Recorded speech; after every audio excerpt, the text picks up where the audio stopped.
படம் நல்லா இருக்குதுப்பா. படம் பார்த்தேன்ப்பா, செம்மையாக இருந்ததுப்பா. அந்த படம் ரொம்ப அருமையாக இருந்தது. ரொம்ப ட்விஸ்ட் அண்ட் டர்ன்ஸ் அதிகமாக இருந்தது. எனக்கு என்னவோ கேரளா படங்களை முறியடிக்கிற அளவுக்கு இந்த படம் இருந்ததுன்னு சொல்லணும். ரொம்ப அழகான படம், சூப்பராக இருந்தது. மறுபடியும் பார்க்க தோன்ற அளவுக்கு ஒரு பெரிய படம். ஆனால் இந்த படத்தில் ஜிவி பிரகாஷ் ஒரு குழந்தைய காப்பாற்றுறாரு, தன் லவருக்காக கஷ்டப்படுறாரு. அதை அவர் சொந்த வாழ்க்கையில் பண்ணால் என் தங்கச்சி சைந்தவி நல்லா இருந்திருக்கும்.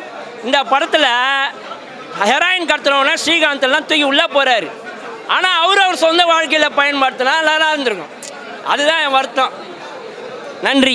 டாக்மெயில் உண்மையிலேயே சொல்கிறேன், எனக்கே பைத்தியம் பிடிக்கிற ட்விஸ்ட்டு படம் ஃபுல்லாக என்னடா அப்படின்ற மாதிரி ரொம்ப இன்ட்ரெஸ்ட்டாக இருந்தது படம். ஒரு சில இடத்துல போர் அடிச்சது என்னடா அப்படின்ற மாதிரி. ஒரு ஹீரோ ஹீரோனி பணத்துக்காக ஒரு பிளான் பண்ணுறாங்க அந்த ஃப்ரெண்ட்ஸு ஹீரோ. அது எதெல்லாம் பண்ணுறாங்கன்னு சொல்லிட்டு ஒரு பொண்ணை கடத்துற வராங்க. பார்த்தா யாரா நல்லவங்க யாரா கெட்டவங்கன்னு கண்டுபிடிக்க முடியல. அந்தளவுக்கு ஃபுல்லாக ட்விஸ்ட்டு. கடைசியில் வந்து அந்த ஹீரோ வந்து அந்த பணத்தை கொடுக்கும்போது வேணான்னு சொல்கிற சீன்லாம் ஒன்று. நம்மளாம் 10 ரூபா கொடுத்தாவே 10 ரூபா கூட போய் டீயை சாப்பிட்லான்னு சொல்லி வாங்கிட்டு போகிறாள். நம்மளாம் வேணான்ட்டு போகிறான், 1 கோடி ரூபா வேணான்ட்டு போகிறான். அந்தளவுக்கு படம் கொஞ்சம் நல்லா இருந்துச்சு. இன்னும் கொஞ்சம் என்கேஜாக அது இன்னும் கொஞ்சம் இன்ட்ரெஸ்ட்டாக பண்ணி தான் நல்லா இருந்து தோணுச்சு. அது மட்டும் தான் குறையா இருந்துச்சு. நல்லா இருந்துச்சு. One time watchable. சுமாராக இருக்குது சார். ரொம்ப சூப்பர்லாம் சொல்ல முடியாது. பிளாக்மெயில் சொல்லிட்டு சில பேர் வந்து ரொம்ப எதிர்பார்த்து தான் போயிருப்பாங்க. ஆனால் அந்த மாதிரிலாம் இல்லை, இந்த படத்தில் இல்லை. அதாவது ஃபஸ்ட் ஹாஃப் நல்லா தான் போகுது படம்.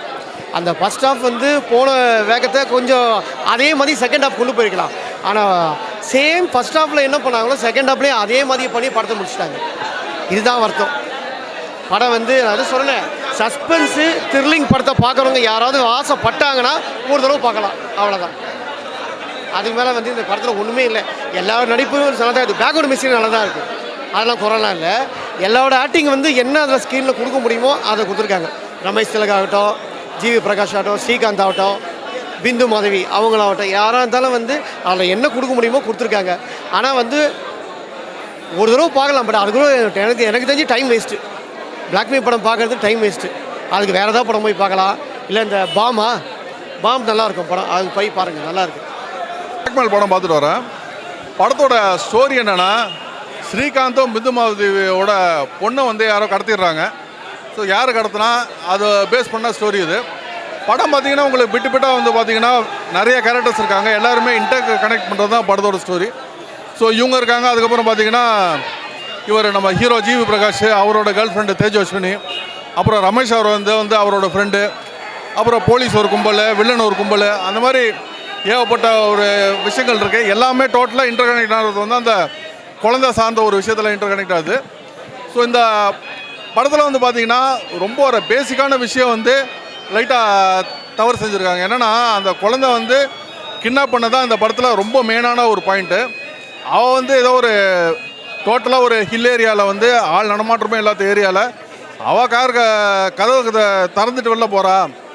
இவங்க அந்த பொண்ணை காணணுன்னு யாரோ கடத்திட்டாங்கன்னு பார்க்குறாங்க. ஆள் நடமாட்டம் இல்லாத இடத்துல யாரும் வந்து கடத்த முடியும். ஃபஸ்ட்டு நீங்கள் வந்து அந்த பொண்ணு தான் வந்து எங்கேயாவது போயிருப்பா அப்படின்னு தான் ஃபஸ்ட்டு நம்ம பேசிக்காக தேடணும். ஸோ அந்த மாதிரி ஒரு பேசிக் விஷயத்தில் இவங்க கோட்டை விட்டது வந்து மிகப்பெரிய ஒரு மைனஸாக இருக்குது. படம் பார்த்திங்கன்னு வச்சிங்கன்னா ஃபஸ்ட்டு ஒரு 25 மினிட்ஸ் நல்ல விறுவிறுப்பாக போகுது. அப்புறம் படம் பயங்கர லேகாக போகுது. பட் இன்டர்வல் இடத்துல வந்து நிறைய ட்விஸ்ட் அண்ட் டர்ன்ஸ் வச்சு இன்டர்வல் வந்து விட்டாங்க. செகண்ட் ஹாஃபும் ஏகப்பட்ட ட்விஸ்ட் அண்ட் டர்ன்ஸு. அந்த ஹீரோயின் தேஜஸ்வினி பார்க்க நல்லா இருக்காங்க, நல்லாவும் பர்ஃபார்ம் பண்ணியிருக்காங்க. பட் அவங்க ரோலை வந்து ரொம்ப கம்மி பண்ணிட்டாங்க. அவங்கள வந்து கொஞ்சம் கூட வந்து அங்கங்கே அவங்களுக்கு சீன் வச்சுருந்தாங்கன்னா படம் வந்து இந்த லேகெல்லாம் வந்து மிஸ் ஆகி ஒரு ஆடியன்ஸ் இன்னும் கொஞ்சம் கிரிப்பிங்காக பார்த்துருக்கலாம். அவங்க சீன்ஸை குறைச்சது வந்து மிகப்பெரிய மைனஸாக இருக்குது இந்த படத்தில். மற்றபடி இந்த டைரக்டர் வந்து நிறைய வந்து ப்ளஸ்ஸும் இந்த படத்தில் வச்சுருக்காரு. பேசிக்கான விஷயம் கொஞ்சம் மைனஸ் வச்சுருந்தாலும் இந்த படம் கண்டிப்பாக ஒரு முறை தேட்டரில் பார்க்க வேண்டிய ஒரு படம் தான். படம் உண்மையிலே சொல்கிறேன், அந்த 2 ஹவர் நம்மளை வந்து என்கேஜ் பண்ணி உட்கார வச்சுட்டாங்க. ஜி ப்ரோ வந்து வாழ்ந்துட்டாப்புல. ஏன் இந்த படத்துக்கு இவ்வளோ பெரிய ஸ்ட்ரகிள், ஏன் ரிலீஸுக்கு இவ்வளோ ஸ்ட்ரகிள்னு தெரில. ஒரு அருமையான ஒரு த்ரில்லர் மூவி பார்த்தோம்.